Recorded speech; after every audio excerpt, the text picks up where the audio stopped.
So if you had to have one word that described what life was like for y'all as like a Black business owner, what would that one word be? I know for me, it's resilient. Like being resilient is something that I feel like we must be every single day. I'll go with imagination. Like, I feel like we gotta make everything out of nothing. And when you think about how other people get to start off in building their businesses and where you have to start, it's like really looking around you and just seeing, all right, what do I have that is available to me to make this magic happen, right? Similar to that, I would say resourcefulness. I think you have to be resourceful in this journey and find people along the way who can help you get where you want to go. For me, I'd have to say blessed, and things that other people had told me no for, I found a way to make a way. I would say growth. You're constantly going through the minutia of just trying to survive and you're trying to be better.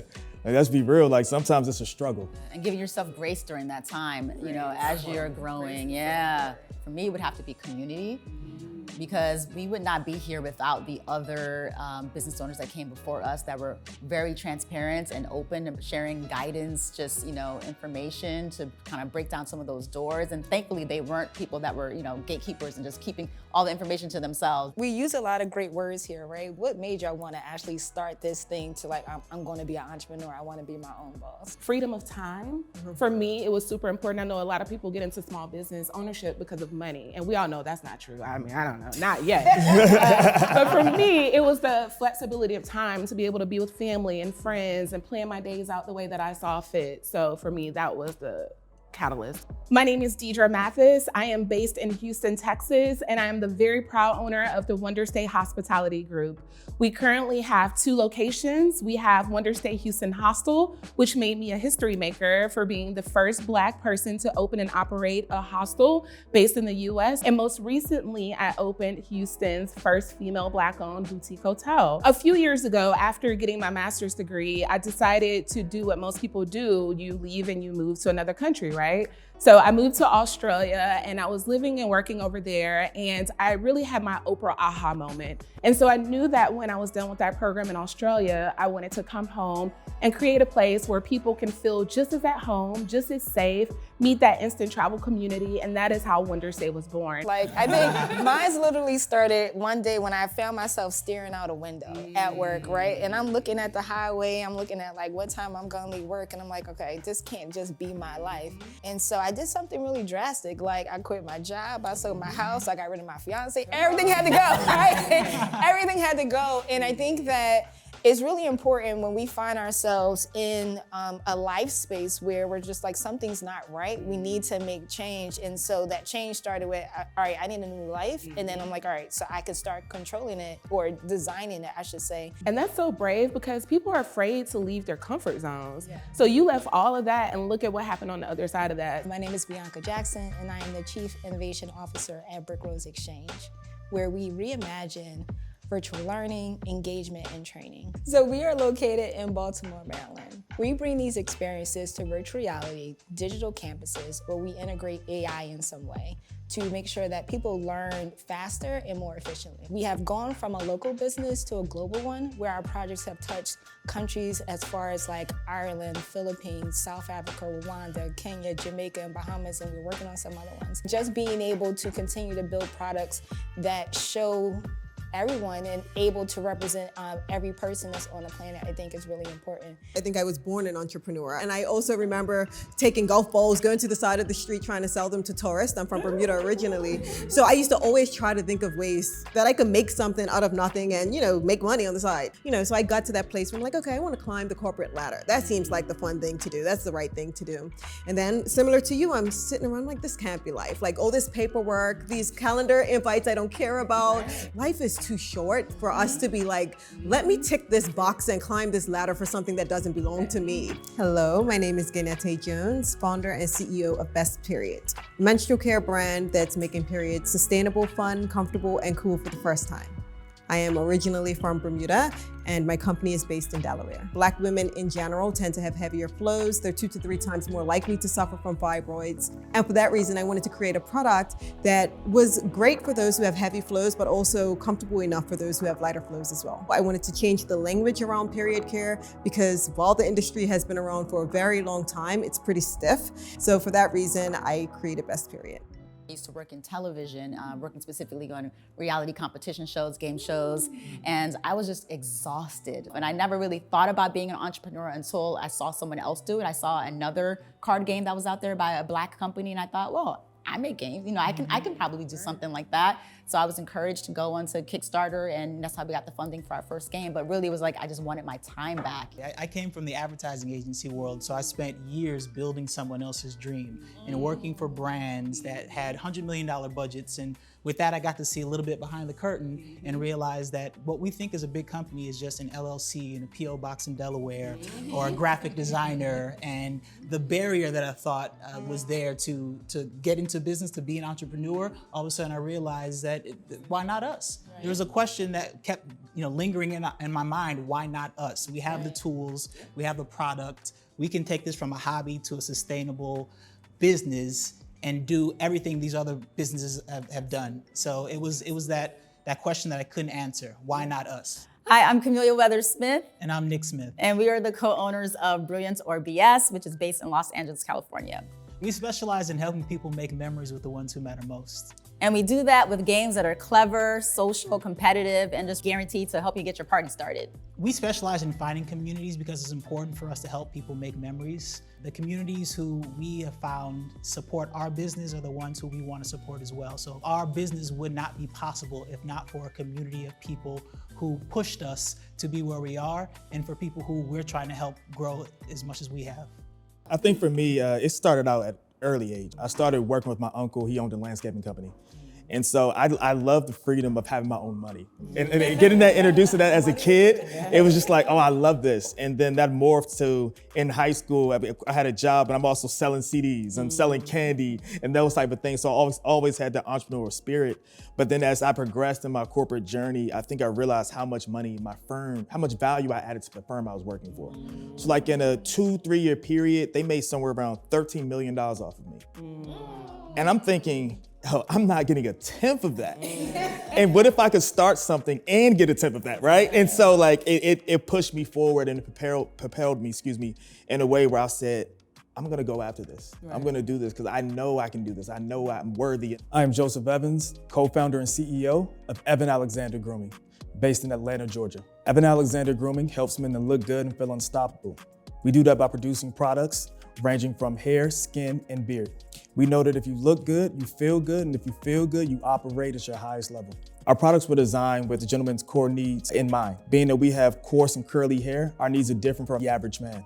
And so we created Black Men's Beard, a channel where men were able to acquire information on how to manage, care for their skin, hair, and beard. I think for me, one of the biggest barriers was being taken seriously. I remember one of the first meetings I had with our current manufacturer, and I remember him saying, we get calls like this all the time. What are you gonna do? I wanted to say, do you speak like this to everyone else? Like, is this how you project your business to everyone else that asks you these questions? And I had to check myself. I'm like, is it me feeling like this because I am a Black woman, or is it because he does, this is just how they speak to everyone. Is this the manufacturing world? And I had someone on my podcast at the time, and he said, you belong in every room God put you in, right? And I'm like, amen, like that's it right there. And you're absolutely right. Like, even if I don't know all the answers to how to create this business, I know who I am, so I'll figure it out, And they don't have to take me serious, just take my money and do what I need to do with it at the end of the day. And you'll see I'm serious 5 years from now. So I think for me, in terms of what was hard to overcome, was just learning and not knowing what I didn't know. And so coming from the commercial real estate and development world, where you were an expert at something, and then going to a space where you weren't an expert, I think that hit my ego for one. Then also grieving who I thought I was gonna be. Because I spent the last 10 years being that person who was the real estate guy, the real estate expert, and then going into a new space that was just uncharted for me. That grieving who you once were, that's a real thing. Both of my degrees are in journalism. I wanted to be Oprah. I wanted to be a news reporter. And so you're getting all these internships and your collegiate experience in one industry, and you wake up one day and you're not doing it anymore. And you feel like a failure. Like, oh my gosh, I spent all that time learning XYZ just to do something different. But then it's the beauty in that as well. I managed a Pulitzer Prize winning virtual reality project in my career, right? I left and I didn't feel like I knew enough, right? Running a tech company around emerging technologies. And so it was interesting how long it kind of mentally, and like for me to embody that in my spirit. I had one girlfriend who just would not let me up. She's like, I need you to tell everybody that you are a Pulitzer Prize winner. And it was a team award, but like she just kept hounding and pounding it into me of like accepting the identity. It was like, no, Bianca, you've done this, right? And so once I accepted it, it made it a whole lot easier to stand in that power. Imposter syndrome is real. Ooh. I mean, I've been a full-time business owner for 7 years, and sometimes, much like you were saying, I step into rooms and I'm like, do I belong? Yes. And I have to really ask myself, like, Deidre, why you've been a full-time business owner for 7 years? Some people haven't done this for 7 months. Yeah. Right. And you still walk into that room and you're like, do I, belong here? But I think it's important to have friends like your friend who always remind you, like, no, this is who you are. This is what you bring a lot to the table. I would say one of the barriers that I had to overcome in the beginning was just getting my mindset around being an entrepreneur, because I'm definitely a perfectionist, and I had to get out of that in the sense of like, I don't have to have every single thing figured out just to get started. Like I can build it as I go, and I can give myself grace as I'm growing and learning. For me, it was about a shift in perspective, because I thought not having a family background or history of entrepreneurship or business ownership, I wasn't necessarily cut out for it. But I really looked at what my family's journey has sort of made me into be. So Camille and I are both Jamaican immigrant families. I Parents. linger. There it is, yeah. So coming from an immigrant background, you recognize that your parents, they were once new to an experience. They had to break down barriers, and they made a way for themselves and you as their children. And so in order for us to think about our legacy, to think about what's next, we might have to be the ones who break down those barriers in this generation. But like our parents, we're making it better for the ones to come. And I think that speaks to the importance of having other entrepreneurs around you as well, who can speak life into you and who know your journey. Because our road isn't like everybody else's road. It can be very lonely at times running your own business. Yeah, and what's interesting, it sounds like we all have stories with people pouring into us. What about like how you're communicating with other Black entrepreneurs then? Do they pour into your business? Are you working with them in any way, like partnerships that's been able to help you? Fortunately for me, I live in a community where I'm in Baltimore, Maryland, and there's a lot of us. I also have a global community, right? And so a lot of the work that we do at Brick Rose Exchange through technology is like using tech for good, right? And so I find alliances with other entrepreneurs who are doing work in that same vein. And I would suggest anyone who's going to business, start finding not even just entrepreneurs, but mentors, right? Like, and mentors who don't look like you, people who do look like you, people who are your age, people who are younger, and people who are older, like, having this intergenerational, racial, like just diverse pocket of people that, can work with you and like help you figure things out. And I also, to that vein, I think it's also important for us to give back as well, to make sure we're in a space where we're mentoring the next generation. And it can be hard, it can be challenging, it's taxing on your mental health too. She's like, what are you doing?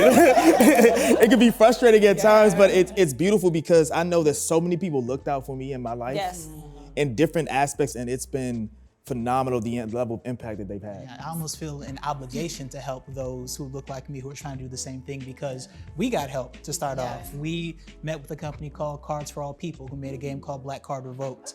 Prior to that, we had no idea that you can be an independent game creator, a Black game creator. The idea just didn't exist. And they were gracious enough to give us their time and tell us about the pitfalls of retail and DTC. And if not for that help, we wouldn't have gotten to where we are. So now when people come to us for help and guidance, we always feel like, oh yeah, absolutely. I'll tell you what worked for us, what didn't work for us. Like the give and the take, I feel like is so necessary as you're building a community and as you're growing your business. We started hosting what we call the Blackout, which is all Black-owned business, all Black-owned games. And so we have people come out and we bring our collections. So we educate people, but also we inspire people so they come like, oh, maybe I can make my own game. That's really our love letter though to the Black game making community, because we wouldn't be here without their support too and without their guidance. Why is it important for you to create representation in your industry? I know for us in the board game industry, when we saw no one else, we had a conversation with somebody who, again, was one of the pioneers, and he told us breaking into retail is tough because for Black-owned businesses, if you are in hair and beauty, their retailers know to expect that. But if you do something outside of something that serves your community in a way that they can't do, it's a little bit tougher for them to let you in. And so, again, seeing someone break into retail who looked like us, it was a spark that helped inspire this business of growth. So I think just the visual representation, whether it be on social media, on the shelves or retail, it just helps inspire somebody. And when I think about representation, even from a consulting perspective, it matters. Like I've been in meetings with my Google rep, and they say, I'm like, well, what are the key terms we're searching? She said, oh, we're searching African-American beard care products. I said, hold on. Can you put black in there? He's like, really? I'm like, and they were asking me really, like, really? I'm like, yes, because I can assure you, if I'm Googling, I'm not typing African-American. And it's like these little nuances that people just don't know. It's absolutely hilarious. But then it shows me rather how big representation is and why it matters and why it's needed in our space. So when you started with the question, I immediately went back to like my career in tech, right? And so I think a lot of people don't realize that there aren't many Black women in tech. And so when it comes to being a Black woman in tech, and especially in my position where I was managing multi-million-dollar projects and now running my startup, it's interesting how people respond to me. Like, it's almost like, oh, you're the person we're talking to today. Yes, I am, right? Right, and so we're gonna talk about this project. I think that being in a space, and luckily I've been fortunate enough to have like a bunch of like articles and media kind of cover, especially the Pulitzer Prize piece, that when I show up places, people kind of already know who I am, right? So that is helpful. But to have these conversations where it still seems unbelievable for people that the tech person is a Black woman, we gotta get past that. Yeah, visibility is important. Like, people need to see. Like, it's hard to be something that you can't see, right? So like you being out there, us being out there, sharing our stories, our journeys, we're inspiring the next group of people who are gonna come up and do the same thing. It's the minute mile situation, right? Where it was impossible to do a mile in a minute until they saw someone do it. And then they were able to do it much quicker, right? When I did our instruction manual, I had never seen an instruction manual with brown skins, but I'm like, I want to create it because I see peach skin in every instruction manual I've ever seen in my entire life. I'm over 30 years old. This should not be the case, right? You can't be what you don't see is what they say, but sometimes you have to be that first one that they see, you know? I honestly, I'm kind of frustrated. Can I just be honest? Yeah, go ahead. I'm frustrated. Tell us, girl. 2024, we're still having like the first and the only, and I'm like, oh my gosh, like that is probably when I'm interviewed, the most consistent question I'm asked is, how do you feel about, being the first Black woman to open a hostel? And it's nice, but that was 7 years ago. Right. There hasn't been anyone else. And so it's frustrating that, and people are always asking like, well, what can you do to bring more people in? I don't think I can do anything. What? No, I was gonna say, but it shouldn't be your responsibility. Thank you. That's what I want to say it, but I didn't want to say it. So thank you. I said it for you. It shouldn't be my responsibility. Yeah. But we have to make things more accessible. How can we get people? I'm proud that people can look at me and say, oh wow, she did it. She looks like me, so I can do it. But then we got to talk about the money. Finances was just a huge barrier to entry, because when you're trying to go get a business loan or tell people what you want to open and they don't even know what it is. So I told people I spent probably 1 or 3 years just educating people what a hostel was. It was super important for me when I was applying for the Future Collective program, and I saw an opportunity where not only you got mentorship, you got a financial component. For me, it was like a win-win-win. That's obviously a main barrier to a lot of people just getting started. It's like, if you don't come from a family that has money that they can give you, or angel investors or anything like that, you just need the cash to kind of get on your feet. So having a program like this for Black people is just so crucial. Access to non-dilutive capital is so important, because obviously, like, you can take out loans, you can have lines of credit, things like that, but like, just being able to have a grant that we can access, and the credits and the coaching, the one-on-one coaching, and just this community is just so important. And I'm always so worried, because being a service-based business, I meet a lot of product-based entrepreneurs. And so having other like service-based where we can talk about stuff, like, it's just really, really just helpful and important. I'm glad that Fiverr gave us diversity in the group. So it's not all one type of business. We're not in all one city, we're all spread out, so we can go visit each other and all that. I just love that community component of it all. And also the fact that we're at all different stages. Right, and so like hearing people talk about certain things, I'm like, okay, write that down and talk to her or talk to him about it. I really enjoyed that part of it, and I think that they selected really, really interesting businesses. Like I kind of heard of them, but now I get to meet the person, and so that was really awesome. I love that too. So shout out to us then. Shout out to us.